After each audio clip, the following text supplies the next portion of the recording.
lá. Então vamos lá começar o momento Aspramex com o nosso amigo Pequeiroz. Bom dia, Pequeiroz. Bom dia, Roberto Barros. Bom dia, Márcio. Bom dia, ouvintes do programa Contraponto e da Rádio Clube 1200 AM. Pequeiroz, antes de mais nada, ontem a gente teve, quer dizer, na última segunda noite, a gente teve mais um profissional de segurança pública, um policial militar assassinado, né, Márcio Pequeiroz? Já chega a 11 profissionais de segurança pública assassinados nesse ano de 2022 aqui no estado do Ceará, né? E essas circunstâncias em que vivem os policiais, que já vivemos outrora situações assemelhada, né? Foi quando a gente conseguiu, através de requerimento ao governador, criar a 11ª delegacia, né, de homicídios, que tem por finalidade, né, investigar e apurar as mortes que são praticadas contra agentes da segurança pública e seus familiares, né? Tivemos também naquele mesmo período um agravante, né, aprovado no Código de Processo Penal, em que a pena é aumentada se o meliante, né, o homicida, tiver praticado esse homicídio contra um policial, né, um agente da segurança pública e também seus familiares. Mas infelizmente, Roberto, já se falou aqui inúmeras vezes, praticamente todas as quarta-feiras, a gente bate nessa tecla. Essa onda de violência que o Ceará vive, que acaba acometendo também os policiais, os agentes da segurança pública, é decorrência da falta do dever de casa bem feito pelo governo, né? O Estado brasileiro, como um todo, ele também peca, Roberto, quando a gente não tem uma lei penal mais rígida diante dos crimes que são praticados contra a vida. Né? Você vê que muitas pessoas aí que praticam crimes contra a vida, elas nunca cumprem uma pena integral, porque os benefícios que são dotados do nosso Código de Processo Penal favorece a uma pessoa cumprir ali apenas um pouquinho ali daquela pena que ela foi atribuída, que eu não sei nem pra que dizer, eu tô te condenando a 30 anos, não sei o quê. Pra que dizer 30 anos? 6 anos o cara tá solto, né, Pequeiroz? Talvez 4, 5, no máximo 6 anos em cárcere. Então, assim, eu acho que o Estado brasileiro deveria ter coragem. O problema é que lá onde muda a lei, né, tá cheio de pessoas que não têm compromisso com o povo, né? Verdade. Mas o ideal seria, Roberto, mudar essas leis e tornar elas leis mais duras, para que as pessoas saibam que se cometer crime, não terão da sociedade benefícios, né, pela prática daquele crime. E cada vez mais a gente vê que o Código de Processo Penal, ele, apesar de alguns avanços, mas ele ainda está muito brando. Muitas vezes o Poder Judiciário, com seus magistrados, às vezes, né, em berço esplêndido, não consegue, ou por falta de interesse, ou por falta de uma equipe eficiente, ou por falta de outros magistrados que possam dividir suas atribuições, acaba pecando, né, na tramitação do processo, e esse processo acaba beneficiando muitas vezes esses reclusos, né, que poderiam estar ainda pagando a pena, mas acaba regressando à sociedade com aquele migué de tornozeleira. Infelizmente, tornozeleira não impede ninguém aqui fora de praticar nada, e por aí vai. Mas, inclusive, Pequeiroz, você um policial tombou após uma prática criminosa de 2 elementos, e agora a família entra por, né, além dele entrar por índice de policiais mortos, a família vai agora entrar por processo de doloroso na busca de compensar, né, o alimento dos filhos da viúva, porque o Estado ele é perverso também nessa hora de acolher, né, os órfãos e as viúvas dos policiais abatidos. Inclusive você deixou a deixa, Pequeiroz, do tema que a gente ia tratar hoje também, que chamou essa semana, no começo da semana, 2 casos, né? Dessa questão da impunidade e da questão da justiça, né? Que você estava comentando. No começo da semana saiu a notícia pelos meios de comunicações que um juiz entendeu que uma busca da polícia numa certa operação foi legal e deve estar soltando, Pequeiroz, 138 bandidos que integram o PCC aqui no estado do Ceará. Esse foi o primeiro caso. Aí você pensa, não, já é ruim, né? 138 bandidos, entre eles homicidas, pessoas que cometem assalto a bancos, como alguns aqui, ó, assaltante de banco, acusado de sequestro, chefe do tráfico de drogas, enfim, 138 bandidos do PCC estão sendo soltos nos próximos dias. E ontem também a gente teve outro caso de outra operação, também contra a facção criminosa, só que lá em Crateús, esse por falta de denúncia do Ministério Público, 29 acusados de integrar essa facção criminosa, outra, no caso essa carioca, lá em Crateús estão sendo soltos. Isso aí só reforça esse seu discurso, né, Pequeiroz, de impunidade, né? É a leitura que eu faço. O Estado brasileiro, repito, precisa endurecer, digamos assim, de passagem, para uma melhor compreensão do ouvinte, a lei de processo penal. A lei de processo penal precisa passar imediatamente por uma revisão para que essas pessoas que optam realmente por viver à margem da lei possam ter o tratamento que a sociedade, através dos seus representantes, destina a elas. Agora, não é justo, né? É claro que para quem é advogado processualista,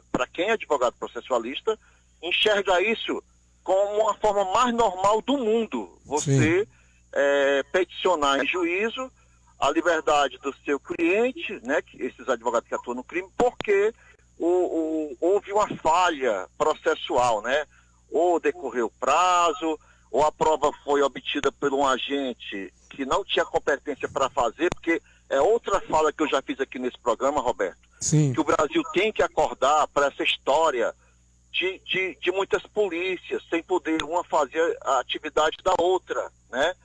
Porque já está pacificado pelo STF, né, Supremo Tribunal Federal, que as provas obtidas por policiais ostensivos, elas maculam o processo penal, né? Elas sujam, elas mancham. Então essa mancha tem que ser retirada do processo, e quando retira a prova que foi obtida por aquele agente, que é o primeiro que chega realmente no seu momento das ocorrências, aquela prova não serve para incriminar aquela pessoa dentro de uma ação penal, né? Então a gente tem que mudar isso. E só muda, Roberto, através de leis. Lei processual, né? Lei processual ou lei penal, né? Porque o que é que diz? Não, policial militar, e de fato é verdade, né? O policial militar só deveria estar preocupado com a preservação da ordem pública de forma ostensiva, prevenindo que alguém cometesse o crime. Cometeu o crime, aí já não é mais atribuição do policial ostensivo, é atribuição da Polícia Civil, que está extremamente esvaziada do seu efetivo, né? Eu já falei aqui que se você for olhar proporcionalmente a necessidade que o Estado teria de policiais judiciários, né, como deve ser chamada a Polícia Judiciária, que é a Polícia Civil, como chamam, é ínfimo os números de agentes que poderia estar hoje empregado em investigações, né? Mas há essa confusão, Roberto. Os policiais militares pensam que pode pegar na arma no local do crime, pensa que pode dar um sarfanão lá no cara para ele dizer cadê o resto das coisas, e tudo isso acaba manchando o processo penal e acaba beneficiando esses criminosos, né? Essa razão aí tu já imagina, um chefe de facção já causa um estrago grande na comunidade, só um. Aí tu imagina 138. Não, né? E outros 30, viu? Que isso está acontecendo, Roberto, nas prévias da abertura de uma campanha política, em que muitas vezes já se soube por bocas miúdas, só não tem as provas, a gente não tem prova, mas as pessoas falam que a política brasileira, né, já começa a ser enxertado, né, por pessoas desse calibre aí. E aí acaba que já, né, esse pessoal vai estar envolvido aí nas campanhas, coagindo, ameaçando, expulsando aqueles que não aderirem àquele candidato que eles, porventura, queiram apoiar agora para o dia 2 de outubro. Então, é uma coisa super complexa, não dá para a gente discutir em 10 minutos, mas fica aí a deixa para que o povo exija dos congressistas agora, né, que possa fazer uma lei penal que possa verdadeiramente tornar aquela pessoa que foi, obviamente, com trânsito julgado, considerada culpada diante de um crime que ele praticou. Inclusive, isso aí que você falou é bastante claro, Pequeiroz. E agora, quem acaba sendo prejudicado com isso tudo é a população cearense, né? Porque nesses últimos 2 dias, pelo menos, a gente vai ter cerca de 160 e poucos bandidos sendo soltos para aterrorizar o povo, né? Eu sempre falo, né, que o juiz que está fazendo a decisão, ele também tem que pensar no quão isso deve afetar a sociedade como um todo, né? Porque se ele pegar somente a letra da lei e às vezes algumas brechas, apesar do Ministério Público e a Polícia Civil negarem nesse sentido aqui essas brechas nesses casos, aí, quanto a população não vai ser prejudicada com esses bandidos soltos de novo na rua, Pequeiroz? Roberto, eu queria dar um exemplo bem claro para que a população compreenda o que diabo é um processo penal. O que é um processo penal? O processo penal, ele é muito... igual casca de ovo de granja, né? Que é bem fininho, que você não conduzir com cuidado é capaz de partir ali na sua mão. O processo penal, ele é muito delicado. Então, quando os agentes, tanto da Polícia Civil como os policiais militares, entusiasmados, né, empolgados, cheios de vibração para poder conter aquele elemento no cárcere, essa empolgação dele, Roberto, acaba estragando esse processo, tá? Então esse processo, muitas vezes, ele é nulo, ou as provas que nele estava contido, que foi obtido de forma, digamos assim, contraversa, ou foi obtida por aquela pessoa que não poderia ter colhido aquela prova. Por exemplo, um policial militar que chega numa comunidade a pedido, né, a chamamento pelo CIOPS e tal. Quando ele chega numa comunidade dessa, Roberto, e ele, ali na ânsia de fazer, achando ele o serviço de direito, e ele começa a coletar ali de canto em canto algo que estava escondido, aquela prova ali, Roberto, ela não será uma prova válida no processo penal. Pasme você. Pode ficar assustado, mas é assim mesmo. Nem toda polícia, nem todo policial tem competência ou atribuições para poder fazer levantamento de provas. Quem faz isso é a Polícia Civil e tem que fazer com muita responsabilidade, porque muitas vezes, se o policial civil exortar da sua atribuição, ele também pode estragar aquela suposta prova que ele achava que poderia levar o acusado a uma condenação. Então, eu vou dizer aqui uma coisa, eu não sou partidário. Mas eu vou falar aqui de um exemplo que todo brasileiro sabe que aconteceu, para que as pessoas possam comparar o que é uma ação penal. O ex-presidente Lula, Roberto, passou 7 anos sendo execrado por um processo penal, uma ação penal por um juiz federal, né, que todo mundo diz que o juiz é federal, tá? Depois foi a condenação desse juiz federal, foi confirmada por um tribunal, onde estava lá diversos desembargadores e tal. Ixi, o tribunal confirmou, então a sentença está correta e tal. Aí o tribunal sobe, vai para o STJ e lá também dizem que está consagrado. Não, houve o trânsito julgado, tem que botar o homem na prisão. O homem foi para a prisão. Passado mais de 1 ano e meio na prisão, um simples ato do processo, sim, que era um agravo, que é um instrumento que usa em qualquer processo para analisar se a coisa está correta ou não, depois de 7 anos massacrado, o processo do homem foi considerado nulo, porque disseram que aquele juiz não tinha competência para julgar aquele processo. Então isso aqui que eu estou tentando mostrar para vocês na prática, o que é um processo penal. Ele é muito delicado. Ele é um processo que, se não tiver bem definido, não tiver bem claro o que está se processando ali, aquilo ali vai acabar causando um problema no processo e beneficiando o réu. Não é a sociedade, não. O benefício é para o réu, não é para a sociedade. Por isso que nós estamos cheios de bandido dentro da nossa sociedade, porque os processos não são feitos da forma como era para ter sido feito. E a legislação, o próprio processo penal, ele é benéfico na hora que o Estado falha. Na hora que o Estado falha nessa apuração para a busca de condenação dessa pessoa, esse processo ele pode acabar saindo do mundo jurídico por estar contaminado de provas que foram feitas de forma ilegal, ou os prazos, Roberto, ainda tem um tal de um prazo, se esses prazos não forem cumpridos, esse réu nesse processo também será beneficiado.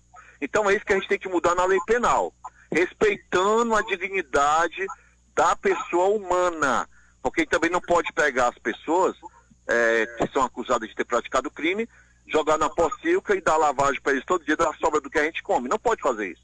Tem que botar num ambiente adequado e tudo mais. Então é isso, Roberto. A gente fica triste em saber que, por um lado, os policiais continuam sendo mortos e, pelo outro lado, o Poder Judiciário fica refém. Né? Você falou que o juiz tem que pensar. O juiz, Roberto, ele não pode pensar. O juiz tem que aplicar a lei, a jurisprudência, a doutrina e os entendimentos dos tribunais superiores. Ele não pode ir contra seus superiores, digamos assim, né? Porque não existe hierarquia entre magistrado, advogado e promotor. Mas quando o juiz pratica um ato, esse ato dele, se não for bem feito, o tribunal logo acima dele desmancha o serviço dele todinho e beneficia o acusado de ter praticado o crime. Ô, Pequeiroz, uma última coisa rapidamente aqui. Saiu na imprensa que estão tentando votar na Câmara dos Deputados a questão da lista tríplice dos comandantes gerais, né? A Câmara está tentando votar a urgência para ser votada essa questão, um projeto de lei sobre isso. Inclusive um ouvinte nosso, o Araújo Wagner, perguntou o que você acha dessa lei do deputado federal Júnior Amaral, que reduz o poder dos governadores sobre as polícias, né? Aí trata da questão da lista tríplice, né? É só rapidamente comentar o que você acha dessa... Roberto, infelizmente, esse deputado, ele está viajando na maionese. Desculpa a expressão chula, né? Não posso nem falar desse jeito. Mas esse deputado, ele não conhece, ele devia ler mais como é que se faz a mudança na legislação constitucional. Né? Não é através de um PL que se pode fazer mudanças que estão cravadas na Constituição. Eu falei no programa passado, não sei se os ouvintes lembram, quando você disse assim, Pequeiroz, tem mais alguma coisa? Que você sempre me dá essa canja no final. Eu digo, Roberto, tem. Tem a reforma a reforma administrativa que continua cavalgando e ninguém está mais dando o devido atenção a ela. E falei que para os militares em especial estava sendo discutido o PL 4363, que é a lei orgânica das polícias. Eu falei isso no programa passado. Então é isso. O que está acontecendo, Roberto, é que esse PL 4363, pode pesquisar na internet aí, pessoal, ouvintes. PL 4363, ele dispõe sobre a organização das polícias e do corpo de bombeiros do país todo, tá? Ele altera um decreto que é da época da ditadura, o decreto 667 de 69, inclusive já sofreu alterações agora, em 2019, e estão buscando uma mudança mais profunda nesse decreto 667. Então, o que acontece? Eles estão começando a fatiar, tá? As ideias que foram trazidas pelos oficiais, com todo respeito aos bons oficiais. Não estou aqui querendo fazer crítica direta a todo oficialato, mas tem oficiais da polícia de alguns estados que estão obcecados, estão louco, arrancando os cabelos da cabeça para poder fazer votar essa matéria e trazer essas novidades que eles acham que vai mudar alguma coisa, não vai mudar pataria nenhum, né, para dizer a palavra correta. E é isso, então esse projeto ele não vai prosperar porque as polícias são subordinadas aos governadores em razão da Constituição Federal. Está escrito lá, no artigo 42 e no 142 da Constituição. Então, para tirar essa competência do governador de ser o comandante supremo e é quem vai escolher o comandante da sua confiança para comandar suas tropas, porque as tropas é do governo, né? Não é do Estado. Cada governador que entra, comanda suas tropas e implanta o serviço de policiamento ostensivo ao bel prazer dele. Um bota Hilux, outro bota moto, outro bota cavalo, outro bota... Enfim, cada um faz porque a polícia não é de Estado, porque se fosse, não importa qual governador, ele tinha que aplicar as políticas de Estado da polícia, da segurança pública. Mas eu entendo que isso não vai passar, e isso para mim é irrelevante.